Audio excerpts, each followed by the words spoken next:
The sign was crude, black paint on splintered wood, nailed to a post outside an equipment shed at the Australian base in Nui Dat. 4 words that would become the most ignored warning of the Vietnam War. Touch it and die. American soldiers who saw it laughed. Some took photographs to send home as souvenirs of Australian eccentricity.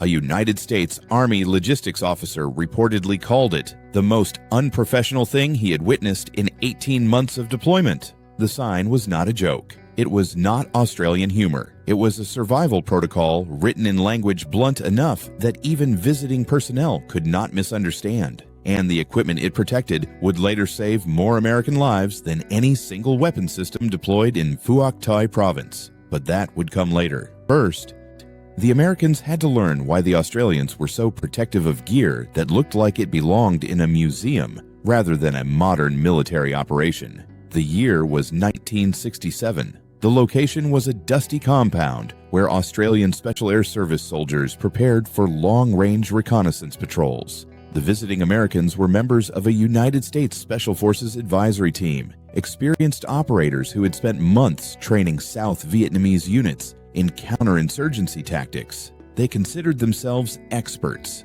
The jungle had not yet corrected that assumption. What they found in the Australian equipment area confused them completely. Modified rifles with barrels cut short, boots that looked like they had been salvaged from enemy casualties, clothing that appeared to have been deliberately aged, torn, and stained, radio equipment wrapped in layers of fabric that muffled every sound, and everywhere, those signs, touch it and die. The American team leader asked for explanation. What he received was a briefing that would challenge everything he thought he understood about unconventional warfare. The Australians did not explain equipment. They explained philosophy. Every item in that shed represented a lesson learned through contact with an enemy who had been fighting in those jungles for decades. Every modification addressed a specific vulnerability that standard equipment created. Every warning sign protected knowledge that had cost lives to acquire. The United States military believed in standardization. Identical equipment meant interchangeable parts, simplified logistics, predictable performance. A rifle was a rifle. A boot was a boot. Modification was discouraged because modification created maintenance problems and accountability issues. The Australians believed in adaptation. Standard equipment was a starting point, not an end state. If standard equipment created problems in the operational environment, you changed the equipment. If the manual said one thing and the jungle said another, you listened to the jungle. This was not theoretical disagreement. This was life and death measured in patrol after patrol, contact after contact, lesson after lesson. Consider the matter of sound. A standard military rifle carried at patrol ready produces a symphony of small noises, metal touching metal, sling swivels clicking against receivers, magazines shifting in pouches, cleaning rods rattling in their channels. These sounds are barely audible in normal environments. In the acoustic cathedral of the Vietnamese jungle, they announced presence like alarm bells. The Australians had eliminated every source of mechanical noise from their weapons. They taped sling swivels. They padded magazine wells. They removed cleaning rods entirely, preferring to carry cleaning supplies separately. They wrapped anything that could click, rattle, or scrape in layers of cloth until the weapons moved in absolute silence. An American sergeant examined one of these modified rifles and declared it would fail any inspection in his unit. He was correct. It would also fail to announce its carrier's position to enemy listening posts trained to detect exactly the sounds that inspection-ready weapons produced. The Australians tried to explain this. The Americans nodded politely and continued operating with standard equipment. Within 3 months, 2 of those Americans would be carried out of the jungle on stretchers, victims of an ambush that began when enemy fighters detected their approach from over 200 meters away. The sound discipline extended far beyond weapons. It encompassed every aspect of patrol operations in ways that American doctrine had never contemplated. Australian patrol members did not speak during movement, not whispers, not hand signals with verbal confirmation. Nothing. Communication happened entirely through predetermined signals, touch, and eye contact. A patrol could operate for hours without producing a single human vocal sound. American patrols communicated constantly, whispered confirmations, quiet acknowledgments. Brief exchanges about terrain, direction, concerns. This seemed normal to men trained in conventional operations. It was catastrophically detectable to an enemy who knew exactly what American voices sounded like and how American communication patterns flowed. The Australians tried to share their communication protocols. The Americans found them impractical. Surely some verbal communication was necessary for effective coordination. The jungle disagreed. Then there was the matter of smell. The American military provided every soldier with a standard hygiene kit: soap, deodorant, toothpaste, shaving cream, insect repellent. Clean soldiers were disciplined soldiers. This principle had governed military thinking since the trenches of the First World War. The Viet Cong had learned to exploit it. Captured enemy fighters confirmed in interrogation after interrogation that American patrols could be detected by scent from hundreds of meters away. The chemical signature of American hygiene products was completely alien to the jungle environment. Deodorant created scent trails that lingered for hours in humid air. Insect repellent contained compounds detectable at extreme distances. American cigarettes, with their distinctive Virginia tobacco, announced patrol positions to any enemy scout within a kilometer. The Australians had eliminated every chemical marker. Weeks before any patrol, their soldiers stopped using soap entirely. They abandoned deodorant. They switched to local tobacco or quit smoking altogether. They ate indigenous food, including fermented fish sauce that altered body chemistry. By insertion day, they smelled exactly like the jungle itself. The equipment shed contained the supplies that made this transformation possible: local food stores, indigenous tobacco, alternatives to standard hygiene products, everything a patrol needed to become olfactorily invisible. Touch it and die. The warning protected supplies that could not be easily replaced. More importantly, it protected a system that worked only when executed completely. An American soldier who helped himself to some items but not others would gain nothing useful. Partial adaptation was worse than no adaptation at all. The Australians tried to explain this integrated approach. The Americans saw individual techniques rather than comprehensive methodology. Some adopted scent discipline but ignored sound protocols.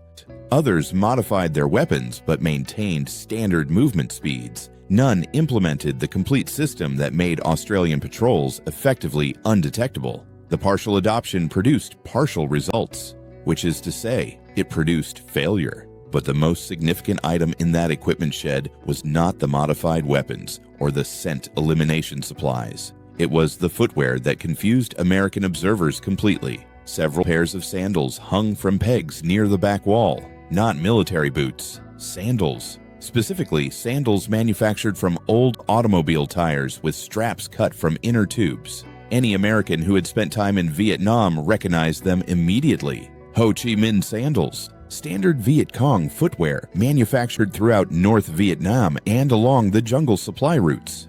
Why were Australian soldiers wearing enemy footwear? The answer revealed tactical sophistication that American doctrine had never considered. Tracking was one of the primary methods the Viet Cong used to locate and pursue enemy patrols. Every boot left distinctive impressions in the jungle floor. American jungle boots had specific tread patterns that any experienced tracker could identify. A Viet Cong scout who found American boot prints knew exactly what he was following. He could estimate numbers, direction of travel, approximate time since passage. The Australians had eliminated this signature entirely. By wearing captured Ho Chi Minh sandals, their patrols left tracks indistinguishable from Viet Cong movement. A tracker who found these prints would assume he was following friendly forces. He would not raise alarm.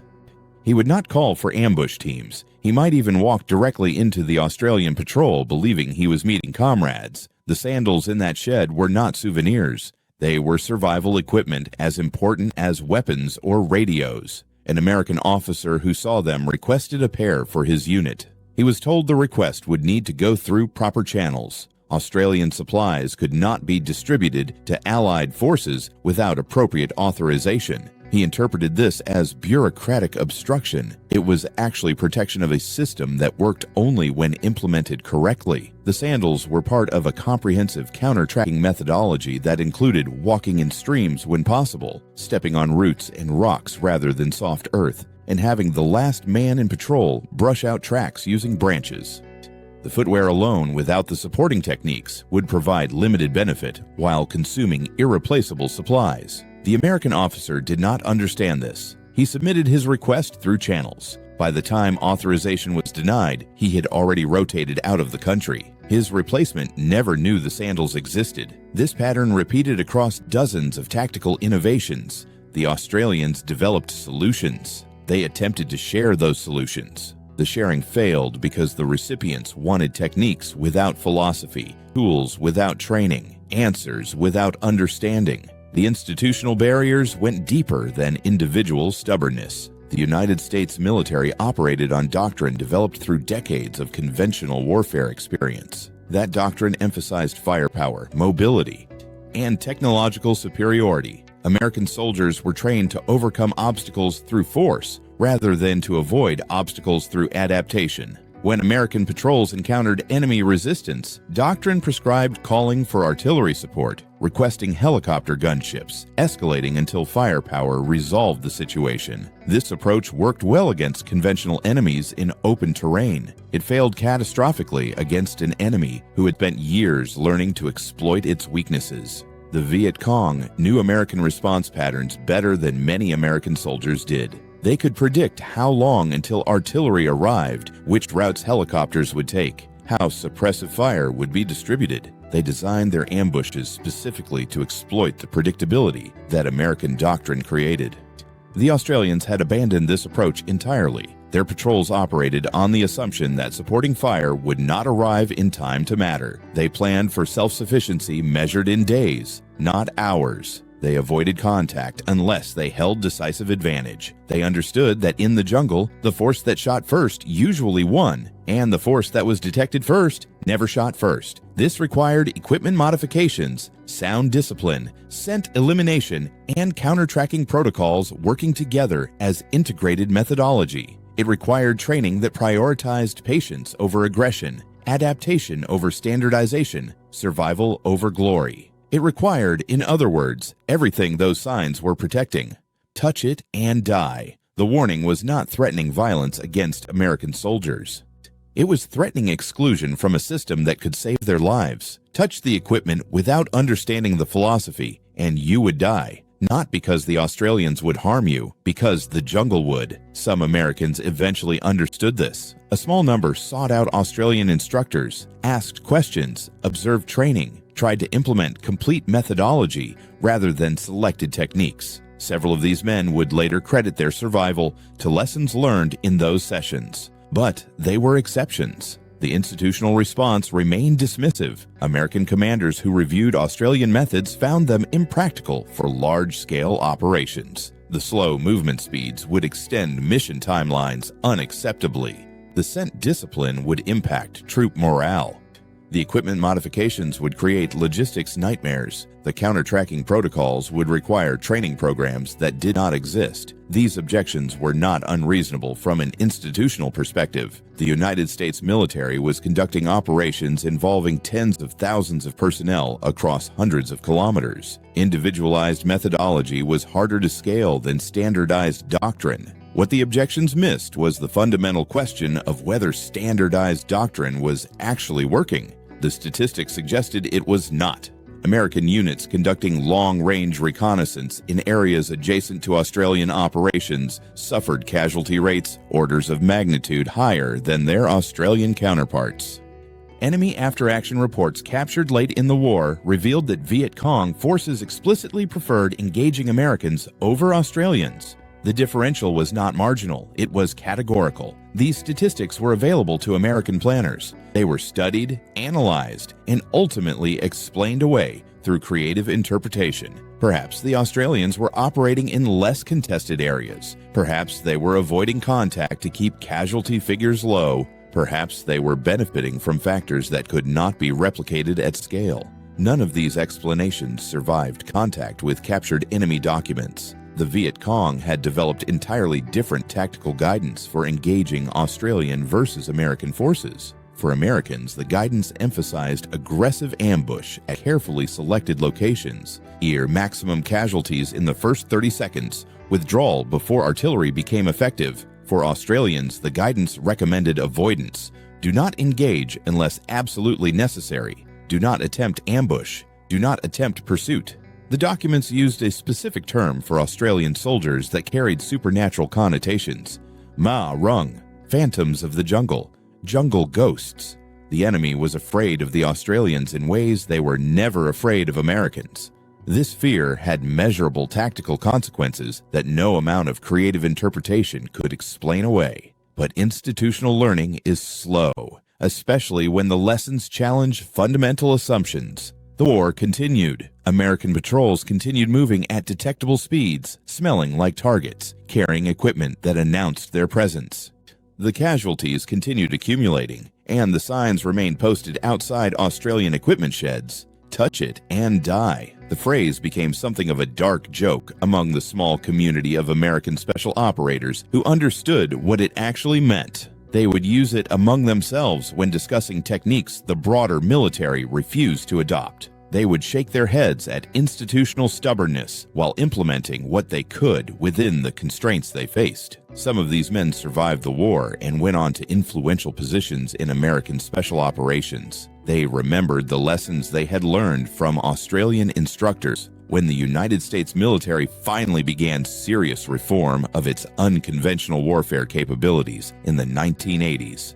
Some of those reforms incorporated principles that Australians had demonstrated effective decades earlier. The delay between lesson availability and lesson adoption was measured in years, in casualties, in families who received folded flags instead of returning soldiers. This is perhaps the most uncomfortable aspect of the story. The knowledge existed. The evidence was overwhelming. The Australians were willing to share everything they knew. The institutional barriers that prevented adoption were not about capability or resources. They were about culture, about assumptions, about the difficulty of accepting that your approach might be wrong when accepting that wrongness requires changing everything. There is a cost to this kind of institutional learning failure that statistics cannot fully capture.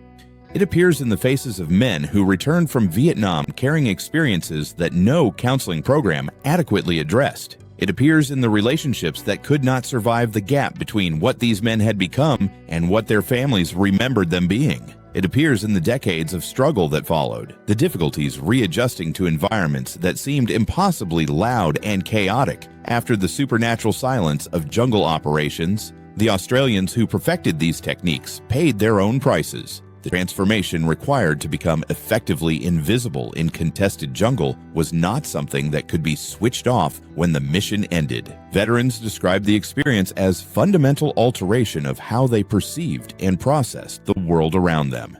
Some found that the hypervigilance never fully dissipated. Some found that the emotional suppression required for operational effectiveness interfered with the emotional openness required for human connection. The Viet Cong called them jungle ghosts. But ghosts are creatures caught between worlds, neither fully present in one realm nor able to return to another. Some of these men discovered that the description was more accurate than anyone had intended. This is the part of the story that heroic narratives typically omit. The techniques worked. The survival statistics demonstrated that beyond any possibility of dispute. But effectiveness was purchased at prices extending far beyond military casualties. It cost something to become what the jungle required. That cost was paid in currencies that accumulated over lifetimes. None of this diminishes the tactical accomplishments or the courage required to execute missions that pushed human capabilities past normal limits. It adds necessary complexity to accounts that might otherwise reduce the story to simple triumphalism. 50 years later, the lessons remain relevant. Every new conflict produces variations on the same fundamental theme: technological overconfidence meeting environmental reality. Institutional assumptions colliding with conditions those assumptions cannot address. The expensive way failing while the simple way succeeds. The Australians solved problems in 1966 that other militaries spent decades learning to recognize. The equipment modifications, the scent discipline, the sound protocols. The counter-tracking techniques represented accumulated wisdom purchased through experience that no training manual could replicate. They tried to share that wisdom. They posted signs explaining what the equipment was for and why it mattered. They briefed visiting officers on methodology and philosophy. They offered training to anyone willing to invest the time required to learn properly. Touch it and die. The warning was never about the equipment itself. It was about the knowledge the equipment represented. Touch the system without understanding. Implement techniques without philosophy. Adopt tools without training. And die. Not because the Australians wished harm on their allies, because the jungle was an unforgiving classroom that graded on a pass-fail basis. Because enemies who had spent decades learning to exploit Western military assumptions would continue exploiting those assumptions until the assumptions changed. Because partial solutions in environments that demanded complete adaptation were worse than no solutions at all. The American captain who first saw those signs thought they represented Australian territorial possessiveness. He learned better eventually. Some of his men did not survive the learning process. The question that lingers 50 years later is whether the broader lesson has been absorbed, whether institutions have learned to value adaptation over standardization when operating environments demand adaptation, whether cultural assumptions about the right way to conduct operations can be overridden when evidence demonstrates those assumptions are producing failure. The Australians answered those questions in the jungles of Phuoc Tuy province. Their methods were available for adoption. Their results were available for analysis. Their willingness to share was never in question. Touch it and die. 4 words that summarized an entire philosophy of warfare. 4 words that could have saved lives if anyone had been willing to understand what they actually meant. 4 words that remain relevant whenever technological confidence encounters environmental reality, whenever institutional assumptions meet conditions those assumptions cannot address. The phantoms of the jungle left their warning for anyone willing to read it. The question was never whether the warning was valid. The question was whether anyone would listen. Some did. Most did not. The jungle kept score. This video is for historical and educational purposes only.